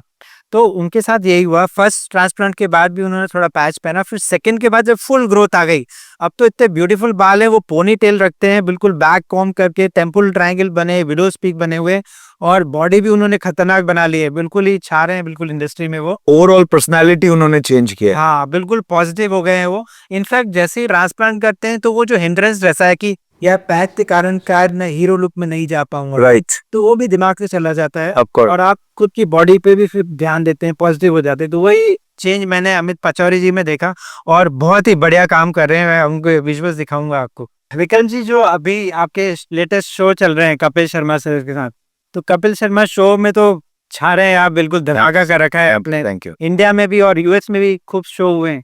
तो अभी जो रिसेंट शो है उसके बारे में कुछ शॉर्ट हो जाए। तो सर, जो मैं इतने सालों से मैं जो प्रोग्राम कर रहा था, तो लेकिन 21 दिन में पैसा कैसे डबल होता है वो उसकी मुझे नहीं मिल रही थी, लेकिन जैसे ही मैं अभी अभी कपिल शर्मा शो में गया, तो वहाँ पे मेरी रील भी वायरल हुई, वहाँ पे मुझे सलमान खान भी मिल गए, कपिल शर्मा भी मिल गए, और जो है मेरे 21 दिन में फॉलोअर्स भी डबल हो गए, पैसा भी डबल हो गया, और मैं एंटरटेनमेंट, बड़ा मजा आया। हेलो, किंग रिलीज कहीं लीक नहीं होने चाहिए, लेकिन ये जी जी जी। तो ये है सर कि वहां पे गया, मुझे बहुत कुछ सीखने को मिला। Kapil Sharma show is the biggest comedy show off India absolutely. And world wide. वो जितने भी हिंदुस्तानी उसे प्यार करते हैं, और वहां पर मुझे बहुत सारे एपिसोड्स में मुझे मौका मिला। एक सलमान खान जी जो एपिसोड था, उन्होंने आपको देख के तो वो जी बिल्कुल जी ही जी बिल्कुल सर, सरप्राइज थे। वो कह सकते हैं कि मेरे लिए सबसे बड़ा मोमेंट अभी तक का वो है, जब एक्ट भी बहुत अच्छा हुआ, हाँ, जो हम परफॉर्म करना चाहते थे वैसा हम परफॉर्म कर पाए, सलमान खान ने बहुत एंजॉय किया, और उसके बाद में उन्होंने मुझे वापस स्टेज पे बुला के मुझे अप्रिशिएट किया कि यार आप बहुत अच्छा करते हो, आप ऐसा लगता है कि अक्षय कुमार अकी खड़ा है हमारे सामने। कर गया बिल्कुल। तो हाँ, तो वो काफी वायरल हुआ, वो लोगों को भी पसंद आया, और उससे बहुत कुछ, बहुत लोगों का प्यार उससे मुझे मिला। डेफिनेटली। और अभी तो जैसे आप यूएस भी ट्रैवल कर रहे हैं बहुत, जी हाँ, जी जी और यूएस में शोज जो है वो बहुत ज्यादा, आप ट्रैवलिंग भी बहुत ज्यादा हो जाती है जी जी जी जी बहुत ज्यादा हो जाती है, क्योंकि मैं इवेंट्स भी बहुत करता हूँ, जी। शूट्स भी करता हूँ, रील्स भी बनाता हूँ, साथ में मैं इवेंट्स में as an anchor, entertainer, comedian, जी परफॉर्मर मैं परफॉर्म करता हूँ। तो उसके लिए हिंदुस्तान और हिंदुस्तान के बाहर जो दुबई, हांगकांग, यूएस, मलेशिया, यहाँ सब जगह पे मैं जाता हूँ इवेंट्स करने के लिए। और मुझे मौका मिला कपिल शर्मा की पूरी टीम के साथ परफॉर्म करने का यूएस में। तो हम अलग अलग जगह पे शो गए। का कोई मेमोरी आपको याद हो? बहुत गजब मेमोरी सर। मतलब मैंने इतना एक्सपेक्ट नहीं किया था कि इतना बड़ा अरीना होता है वहाँ पे, जो स्टेडियम होता है, देखो के फुल स्टेडियम। फुल जो अरीना बोलते हैं वहां पर, जो जहाँ पे कॉन्सर्ट्स होते हैं। ओके तो 5-6 हजार लोगों की, 7 हजार लोगों की ऑडियंस वहां पर आती है, हजारों लाखों रुपए का टिकट लेकर। तो वहां पर इतने बड़े शो में the Kapil Sharma show live okay में मैं भी परफॉर्म कर रहा हूँ। फिर ग्रेट ऑनर। 1 महीने कपिल शर्मा, कीकू शारदा, इन सब लोगों के साथ में मैंने ट्रैवल किया, उनसे सीखने को मिला। जी क्योंकि जब आप कहते हैं कि आप 100 किताबें पढ़ो और किसी एक वाइज मैन के साथ आप एक दिन बिताओ या उतना ज्ञान में मिलता है आपको। उतना ज्ञान मिलता है। तो they are the institution of comedy. Comedy absolutely मुझे बहुत कुछ सीखने को मिला और वो फिर मैंने अपने अपने परफॉर्मेंस में इम्प्रूव करने में मैंने इम्प्रोवाइज किया फिर आप। किया। फिर अभी मेरा जो शो है एमटीवी पे, एमटीवी पे बहुत शानदार चल रहा है वो, जी, जी, कॉमेडी विद अक्की। जी हाँ, absolutely fantastic Thank for absolute success for that. Thank you sir. तो ये मेरा ऐसा शो है जो मेरा मतलब कह सकते हैं कि माई मास्टरमाइंड आप हैं इसके लिए। नहीं, वो तो जो डायरेक्टर प्रोड्यूसर हैं वो हैं, बट मैं जिसमें मैं फ्रंट फेस हूँ कि जी। कॉमेडी विद की या कि मेरा फेस है, मैं इंटरव्यू ले रहा हूँ सबका। तो अभी तक मैं छोटे छोटे एक्ट कर रहा था, कपिल शर्मा में भी एक 5 मिनट के लिए आया गया, तो वो एक्ट थे। लेकिन अभी इसमें जो मैंने किया है फुल आपके ऊपर जो पूरा, जी हाँ, पूरा मैं उसमें सूत्रधार हूँ, मैं सबसे सवाल पूछ रहा हूँ और सबका इंटरव्यू ले रहा हूँ। तो उसका भी रिस्पॉन्स जितने भी तो अभी सबसे अच्छे इंटरव्यूज कौन से याद हैं कॉमेडी विद बहुत मजा आया। अभी जैसे राजकुमार राव और तृप्ति दिमरी आए थे, अच्छा तो उसमें बहुत मजा आया। फन अभी किया आपने बहुत। जी हाँ, अभी यामी गौतम और प्रतीक गांधी आए, जी उन्होंने बहुत मजा लिया। फिर हनी सिंह आए, हनी सिंह जी के साथ तो बहुत ही पॉपुलर रहा बहुत पॉपुलर, क्योंकि वो अक्षय कुमार जी को भी काफी पसंद करते हैं, उनके साथ बहुत काम किया उन्होंने। जी तो जब मैं आया तो उन्होंने, अरे यार बिल्कुल आप तो अक्षय पाजी की तरह हैं, उन्हीं की तरह बात कर रहे हैं। तो वो अमेज थे बिल्कुल, इतना सिमिलरिटी कैसे है। बिल्कुल बिल्कुल। तो ये सर इन शोज में ऐसा होता है, लेकिन जो लोग दर्शक देख रहे हैं कि हर एक प्रोफेशन की अपना एक अलग अंदाज होता है, जी अपनी एक डिफिकल्टी होती है। तो इसमें ऐसा होता है कि हमको एक दिन पहले अमूमन पता चलता है कि क्या करना है। कि कल वो आर्टिस्ट आने वाले हैं, क्योंकि ये आर्टिस्ट मूवी प्रमोशन के वक्त आते हैं। जी जी तो बाकी सब शोज में तो या इंटरव्यू में ये होता है कि डिसाइडेड इंटरव्यू ले रहे हैं हाँ। कि कैसा लगा ये वो। लेकिन ये तो ऐसा है कि मुझे अक्षय कुमार बन के वैसा फनी इंटरेक्शन उनके साथ करना है, उसमें स्क्रिप्ट होती है पूरी। तो एक दिन पहले ही स्क्रिप्ट तैयार होती है, सेम डे पे। कई बार तो ऐसा हुआ है, जैसे एक इंटरव्यू मैंने किया था स्प्लिट्स विला, जो एक एमटीवी का शो है, हाँ तो उसमें मैं पहुंच चुका हूँ, आर्टिस्ट आ चुके हैं, उसके मेरे बाद पास स्क्रिप्ट नहीं है ओके और डायरेक्टर ने बोल दिया कि विकल्प कर दे जो करना है करते हैं। करो। तो उसमें मैं हंस रहा हूँ, वो हंस रहे हैं और मैं सवाल पूछे जा रहा हूँ, गेस्ट भी मजा ले रहे हैं, मैं भी मजा ले रहा हूँ। तो कई बार ऐसा भी होता है कि आपसे हो गया वो। तब आपको नर्वस नहीं होना है, जी जी तब आपको कि यार मेरे पास स्क्रिप्ट नहीं है, मैं क्या करूं, मेरे पास में कुछ भी बोलने के लिए नहीं है, या So in that case, thing your back experience plays important। Yes ये आपका इतना पुराना बैक एक्सपीरियंस है कि उससे अगर आप 2-5% भी उठाएंगे तो आपका पूरा एक स्क्रिप्ट एक सर। कई बार ऐसा हो जाता है इवेंट्स में कि कोई सिंगर आने वाला है, जी जी उसकी फ्लाइट चूक गई या ओह। फ्लाइट लेट हो गया, तो इवेंट वाले आ गए, बोले सर अभी वो आधा घंटा लेट हो रहा है, आधा घंटा आप कुछ आप करो। करते रहो तो आधा घंटा, तो तब ये चीजें काम जैसे आप अपनी इंडस्ट्री में एक्सपीरियंस्ड हैं, तो एब्सोल्युटली आपको पता है, जैसे आप रिवीजन सर्जरी करते हैं जी। कि यार किसी ने काम खराब कर दिया, उसको तो हमारे में भी कुछ ऐसे लोग हैं जो काम खराब करते हैं, तो हम उसको रिपेयर करना पड़ता है। तो हम उसको रिवीजन एयर ट्रांसप्लांट एक्सपर्ट हूँ, आप रिवीजन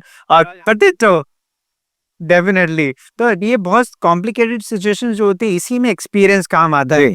इनफैक्ट अगर आप मेरा पास्ट एक्सपीरियंस देखेंगे, ऑलमोस्ट 8000 सर्जरीज जो की हैं, उसमें से कम 500-700 तो रिवीजन ही है। Wonderful. In fact revision is quite tougher than doing a normal surgery, क्योंकि एक आप शुरू से कर रहे हो जी और एक जैसे कि एक प्लॉट है जी जिस पे आपको घर बनाना है, जी, तो आप उसपे कुछ भी मैप बनाकर बना सकते हो। आप और एक चॉइस में घर बना हुआ है तो उसको पहले आप तोड़ोगे, हाँ फिर उस पे तो वो मेहनत भी डबल है, उसमें दिमाग भी आपको लगाना है और प्रिसीजन में नहीं आ पाता है, कई बार ऐसा ही होता है। डिवीजन हेयर ट्रांसप्लांट का मतलब होता है जब अपने को पुराना किया हुआ ट्रांसप्लांट को सही करना है, और majority of problem artistic designing वाली ही होती है। तो सर मैं आपसे पूछना चाहता हूँ, जो जैसे यहाँ पर किसी ने गलत लगा दिया, जी, डबल हेयर ग्राफ्ट्स या ट्रिपल हेयर ग्राफ्ट्स लगा दिए, which is not normal, Natural। तो आप उनको लगा के क्या उन्हीं बाल को वापस भी यूज होते हैं वो बाल? डेफिनेटली जब भी हम लोग बाल निकालते हैं ऐसे अननेचुरली ट्रांसप्लांट, उनको पीछे की तरफ यूज कर लेते हैं, और जब हेयर निकाले जाते हैं और फ्रंट में फिर सिंगल हेयर बना के जिगजैग लाइन फिर से बनाई जाती है। ओके। कई बार ये प्रोसीजर 2 बार रिपीट करना पड़ता है, क्योंकि जहां से हेयर निकालेंगे वहां थोड़ा गड्ढा हो जाएगा, और क्योंकि माइक्रो फाइन पंचेस यूज किए हैं तो ऐसे कोई निशान विशान ज्यादा नहीं आते कि पता चल जाए, तो उसका भी ध्यान रखा जाता है क्योंकि स्कारिंग ना हो, और उसमें दोबारा फ्यूचर में सिंगल हेयर ग्राफ्ट लगा के हेयर लाइन को फिर से करेक्ट भी किया जाता है। तो एक बार तो मेरे पास एक्टर ही आए थे and he was almost in tears, मतलब रो रहे थे मेरे सामने, क्योंकि उनका पूरा कैरियर ही खराब हो गया था। हेयर लाइन बिल्कुल ही नोटिसेबल अजीब बन गई थी, स्क्रीन पे बहुत ही अजीब दिख रहे थे, सारे जो उनके अपॉइंटमेंट्स थे और सारे और उसके बाद कैंसिल हो ऐसे गए। लगता है कि यार मैंने इतना पैसा खर्च किया, इतना टाइम लगाया जी, और मेरा ये हाल हुआ है। इनफैक्ट साइकोलॉजिकल ट्रॉमा बहुत होता है, और कई बार तो ट्रांसप्लांट कर रहे होते हैं तो रिलेटिव्स बहुत उसके अगेंस्ट होते हैं, और आप उनके अगेंस्ट जाके वो ट्रांसप्लांट करते हैं, और रिजल्ट खराब आने के कारण आपकी क्रेडिबिलिटी और रिश्तेदारों में, दोस्तों में खराब हो जाती है कि देख भाई वो हीरो बनने गया था और जीरो बन के आ गया, जो था वो भी नहीं रहा। बिल्कुल। तो डिजाइन बहुत इंपॉर्टेंट है, इसलिए ट्रांसप्लांट करने के पहले डिजाइन पे बहुत ज्यादा रिसर्च करें, चेक करें, जो आपके डॉक्टर हैं डिजाइनिंग स्पेशलाइज हो, पुराने डिजाइन जो है वो नेचुरल दिखते हो, और डिजाइन अच्छे होंगे तभी जाके वो रिजल्ट्स का मजा भी आएगा, और एक्चुअल आपको उससे कॉन्फिडेंस बिल्डिंग मिलेगा। सर आजकल इंस्टाग्राम पे, यूट्यूब पे फैशन चल पड़ा है जी, टर्की के बारे में, यस, और ऐसी जगह के बारे में जो भी बहुत गाड़ी लेने आ रही है लग्जरी, और होटल में जा रहे हैं, स्विमिंग पूल है, पार्टीज हो रही है, एब्सोल्युटली। तो ये इतना लोग उस तरफ क्या है, और क्या उसके बारे में आप कहेंगे कि कितना सही है, वहां पर प्रॉपर सर्जन है या नहीं है, उसके बारे में आप क्या कहेंगे? देखिए नॉर्मली जब भी हम ऐसे इंस्टाग्राम ऐड देखते हैं, यूट्यूब या फेसबुक ऐड देखते हैं, तो बहुत इंपॉर्टेंट है उसको एनालाइज करने का तरीका आना चाहिए। अपने को प्रमोशंस में, प्रोपोगेंडा में नहीं फंसना है। राइट। अगर आप हेयर ट्रांसप्लांट कराना चाहते हैं तो हेयर ट्रांसप्लांट के रिजल्ट्स देखिए, ना कि बैकग्राउंड की आपको लेमोजी में लेने आएंगे, हाँ। फ्लाइट से जा रहे हैं, 5 स्टार में स्टे कर रहे हैं, या टूरिज्म साथ में कर रहे हैं, पार्टीज कर रहे हैं, तो क्या आप मत कीजिए कि हेयर ट्रांसप्लांट करवाना है तो हेयर ट्रांसप्लांट की तरफ ध्यान दीजिए, अपना हॉलीडे को उसमें मिक्स मत कीजिए, क्योंकि हॉलीडे मिक्स करने के चक्कर में आपका बेसिक ट्रांसप्लांट ही गड़बड़ हो जाता है। In fact Turkey is the most worst place nowadays for surgery. वो कमर्शलाइज इतना है कि एक छोटे से हॉस्पिटल में बहुत सारे रूम्स बना दिए, इनफैक्ट हॉस्पिटल नहीं होटल्स में उन्होंने हेयर ट्रांसप्लांट सेंटर डाल लिए हैं, मैंने तो यहाँ तक सुना है कि मॉल जैसे कन्वर्ट बना कर हुआ है, दिया है। वहां पर बहुत सारे शॉप्स हैं। हाँ। जैसे यहाँ पर हम कपड़ों की दुकानें होती हैं, वहां पर बहुत सारे ट्रांसप्लांट। वहां पे आप ट्रांसप्लांट कराने जाए तो कई बार डॉक्टर्स मिलते नहीं है, कोई टेक्नीशियंस को इंग्लिश भी नहीं आती है। आप सेंटर में जाते हैं, वो आपको एक टेबल पे लिटा देते हैं, 2 लोग आके बाल निकालते हैं, 2 लगाते हैं, कितने लगाए, कितने निकाले, कोई उसका गणित। कितने डैमेज हुए, क्या डायरेक्शन पैटर्न था। इनफैक्ट स्टरलाइजेशन सेफ्टी का भी ध्यान नहीं रखते। तो in fact you will be surprise कि यूके ने, लंदन से एक एडवाइजरी जारी हुई है कि आप टर्की में ट्रांसप्लांट कराने ना जाएं, because there were 6 deaths reported in Turkey in 6 months because of bad hair transplant. Bad hair transplant. इतने सारे कॉम्प्लिकेशन टर्की में हुए बिकॉज वहां पे रेगुलराइजेशन नहीं है। सर्जन कौन करेगा, क्लीनिनेस हाइजीन प्रोटोकॉल्स क्या रहेंगे। इनफैक्ट बहुत सारे सेंटर्स में सर्जन्स है ही नहीं। यू विल बी सरप्राइज कि वहाँ 2500 से ज्यादा सेंटर्स हैं और प्लास्टिक सर्जन 5-6 ही हैं जो टोटल हैं। Oh my God. तो इतना अनरेगुलराइज मार्केट वो चल रहा है, इनफैक्ट ब्लैक मार्केट ही बोलते हैं उसको। बहुत सारे पेशेंट्स की इतनी बैड स्टोरी आती है वहां से कि हमें बहुत दर्द हुआ, ग्राफ्ट्स इतने सारे वेस्ट कर दिए, पीछे से खाली कर दिया, हेयर लाइन बिल्कुल खड़ी खड़ी कर दी, आधा एरिया खाली छोड़ दिया, कॉम्प्लिकेशंस हो गए, पेन, इन्फेक्शन, पस्टूल्स बन गए। तो ऐसे कॉम्प्लिकेशन क्यों हो रहे हैं? क्योंकि वहां पे रेगुलराइज नहीं है, कुछ भी कमर्शलाइज ज्यादा है। इतने ज्यादा है, इंस्टाग्राम रील्स पे चीजें Focus ज्यादा फ्लैशी है, फ्लैशी है। लेकिन जो चीज एक्चुअल होना चाहिए वो नहीं है। इसी पे सर मेरा सवाल है कि तो फिर एक इंसान जब हेयर ट्रांसप्लांट करवाने की सोचे जी, तो कैसे वो सही सेंटर का चूज करे कि ये ठीक रहेगा, उसके लिए क्या क्या चीजें वो ध्यान में रखें? देखिए बहुत इंपॉर्टेंट सवाल है, क्योंकि हर किसी के मन में यही चलता है कि यार मैं कहाँ ट्रांसप्लांट करा लूँ। कई बार ऐड देख के कंफ्यूज होते रहता है। लेकिन सबसे इम्पॉर्टेंट चीज़ जो आपको जाननी चाहिए कि ये सर्जरी है। राइट, इसको आप ऐसा नहीं सोच सकते कि सिर्फ ये ट्रीटमेंट है और किसी से भी करा लें।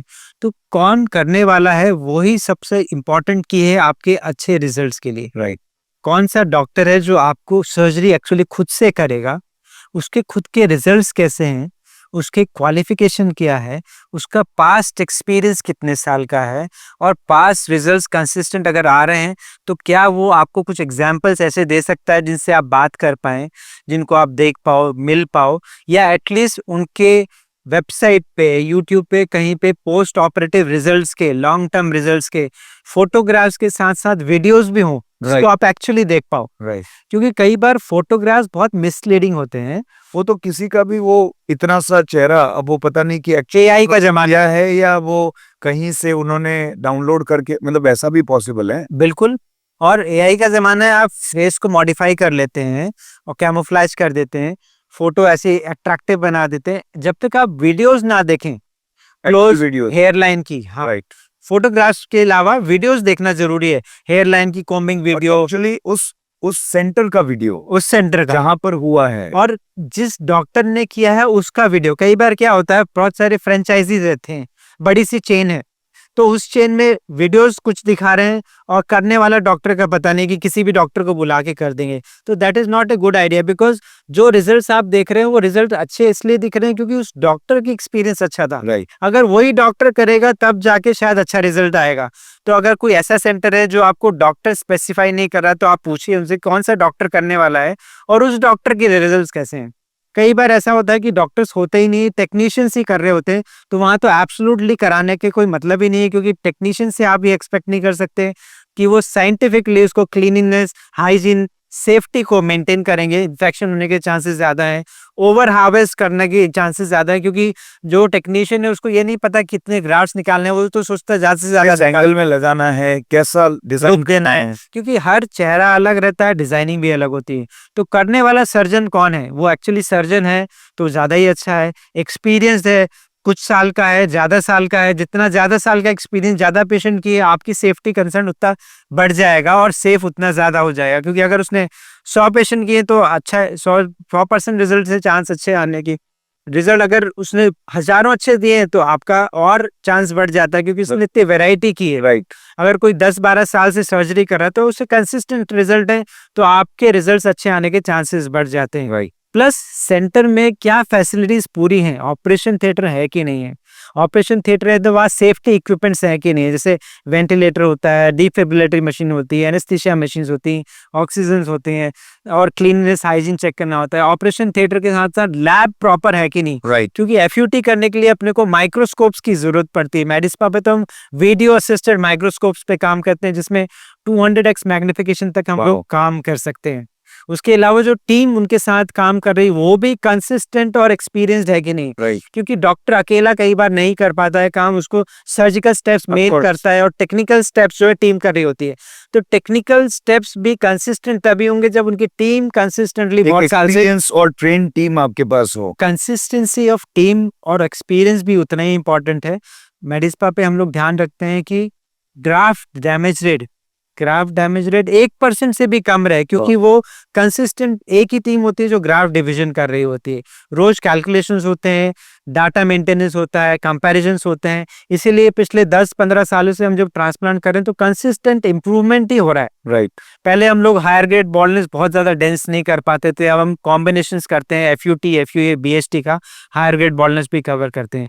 तो सेंटर चूज करने के पहले ये सारी सावधानियां बरतना, कंपैरिजन देखना, रिव्यूज देखना, कैसे रिव्यूज हैं, एक्चुअल रिव्यूज हैं कि नहीं। कई बार फेक रिव्यूज रहते हैं, तो आप क्रॉस चेक भी कर सकते हैं। एआई टूल आ गए हैं आजकल, तो आप चेक कर लें ये एआई टूल से कि ये रिव्यूज फेक हैं कि ट्रू हैं, राइट, स्टार रेटिंग है वो सही है कि नहीं है। राइट, तो आजकल तो थोड़ा इजी भी हो गया है, बट एड्स के कारण थोड़ा कॉम्प्लिकेटेड भी हो गया है, राइट, क्योंकि कंफ्यूजन बढ़ जाता है। राइट, तो थोड़ा सा विजिलेंट होना और माइंडफुलनेस होना, ये सब सर्च करने के लिए जरूरी है। बहुत सारे वेबसाइट्स भी होती हैं ऐसी जहाँ पे फोरम्स होते हैं, लोग अपने रिव्यूज पोस्ट करते हैं। जैसे हेयर रिस्टोरेशन फोरम एक बहुत इंपॉर्टेंट फोरम है जहाँ पे अनबायस तरीके से लोग अपने रिव्यूज पोस्ट करते हैं, इंटरनेशनली पोस्ट करते हैं, तो वहाँ आप जाके चेक कर सकते हैं।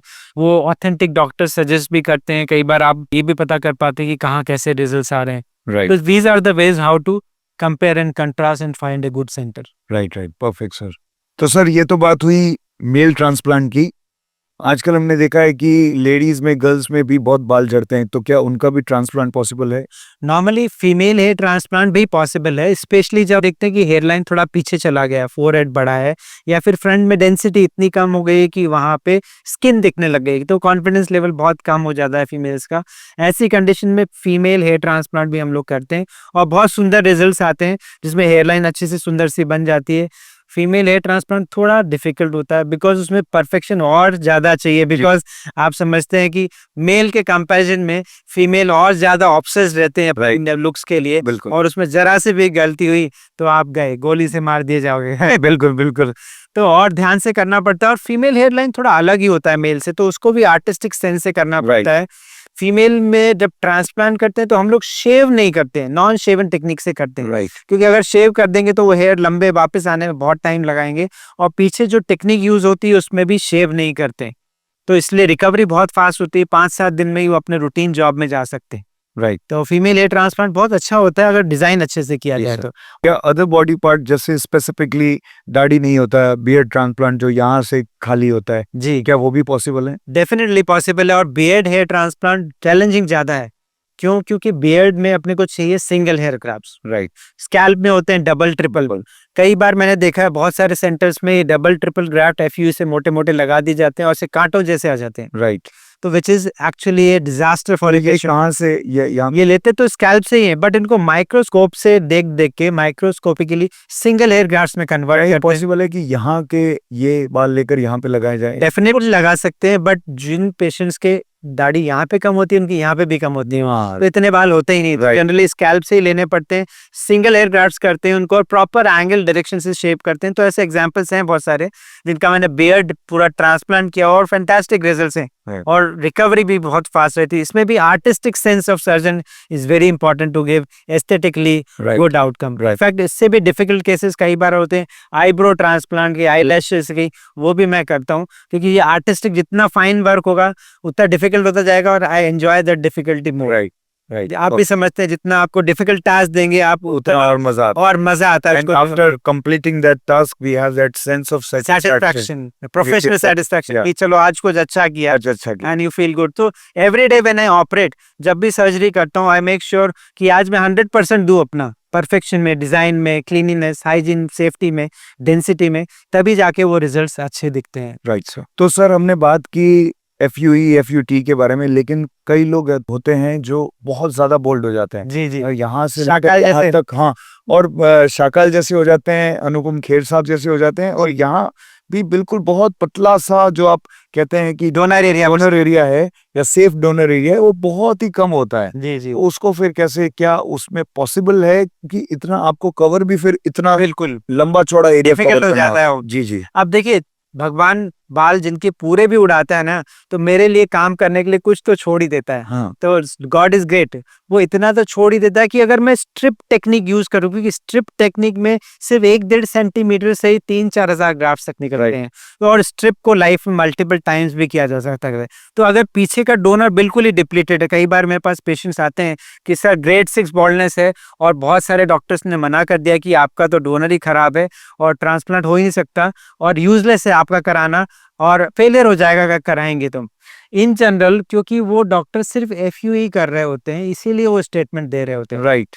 क्योंकि FUE से डेफिनेटली अगर करेंगे तो FUE के लिए तो जगह ही नहीं है, जगह ही नहीं बची है। तो छोटे से एरिया से ज्यादा बाल अगर चाहिए तो स्ट्रिप और कॉम्बिनेशन बॉडी हेयर FUE, ये कॉम्बिनेशन से ही मैं 5000-6000 ग्राफ्ट निकाल के फ्रंट, मिड स्कैल्प और वर्टेक्स पूरा एक दिन में ही कवर कर देता हूँ। ऐसे हजारों पेशेंट्स हो गए। वाओ। अब इसमें इंपॉर्टेंट क्या होता है कि कम बालों से अच्छा डिजाइन कैसे देना है। राइट वो टेक्निकली बहुत चैलेंज हो जाता है। चैलेंजिंग क्यों? क्योंकि आपको हेयर लाइन थोड़ा सोच के थोड़ा सा हायर रखना होता है, राइट साइड्स को थोड़ा डीप रखना होता है और इस तरह से डिस्ट्रीब्यूट करना होता है कि फ्रंट और साइड भरा हुआ दिखे। राइट सेंटर में थोड़ी डेंसिटी कम करते हैं जिससे बाल लंबे करके भी कवर किया जाए। कवर किया जाए तो यस, ग्रेड 6 को भी कवर करना पॉसिबल है।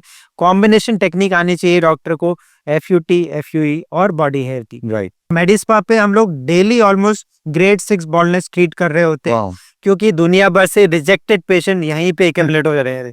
Yeah. तो जितने भी ये एक्सटेंसिव बॉल्डनेस हैं वो मैं डेली ट्रीट करता हूँ and they are doing fantastically. In fact double sittings भी मैंने इनके किए जिससे फ्रंट भी, मिड स्कैल्प भी अच्छे से कवर हो गया है, वर्टेक्स में भी कुछ बाल लगा पाए हैं। तो there is still a hope for grade 6 higher baldness. I think आज का जो हमने सर के साथ वार्तालाप किया, कन्वर्सेशन किया, उसमें आपके बहुत सारे सवालों का जवाब मिल गया होगा। मेरे दिमाग में तो बहुत सारे सवाल थे जो मैंने सर से पूछे। मेरे दिमाग में मेरे दोस्तों के सवाल थे, वो भी मैंने सर से पूछे। आपकी तरफ से भी सवाल मैंने सर से पूछे। फिर भी अगर आपके दिमाग में कोई सवाल हैं जो रह गए हों तो आप कमेंट्स में पूछिए, और बेटर होगा कि आप मेडिस्पा की टीम से कांटेक्ट कीजिए। सारे नंबर्स, सारे डिटेल्स आपके पास हैं and I am here only. मैं आज मेडिस्पा के सेंटर जयपुर में ही हूँ और कल मेरा सर के साथ प्रोसीजर होने वाला है। तो आप यहाँ पर आइए, सर से मिलिए, सर की टीम से कांटेक्ट कीजिए और जो भी आपके जहन में सवाल हैं वो सारे यहाँ पर क्लियर आउट होंगे। And you should definitely, if you are looking for a hair transplant, you should give it a try at Medispa Jaipur with doctor Sunit Soni sir. It was an excellent meeting and great acknowledge, enlightening talk, and I'm very hopeful that people will definitely have lot of insight from Yes. this talk. आपको detail में चीजें पता चली होंगी right और बहुत scientific बातें की और जी। प्रैक्टिकल यूटिलिटी की। तो हेयर ट्रांसप्लांट के लिए इतनी डिटेल टॉक शायद ही आपको कहीं जी सुनने मिले, बिल्कुल बिल्कुल। जिसमें साइंटिफिकली और प्रैक्टिकल चीजों का मिक्सचर हो। तो जिनकी होप हर जगह खत्म हो चुकी है, देर नहीं अंधेर नहीं, मेडिस्पा पे आपका ट्रीटमेंट होगा, जरूर होगा। एंजॉय करो।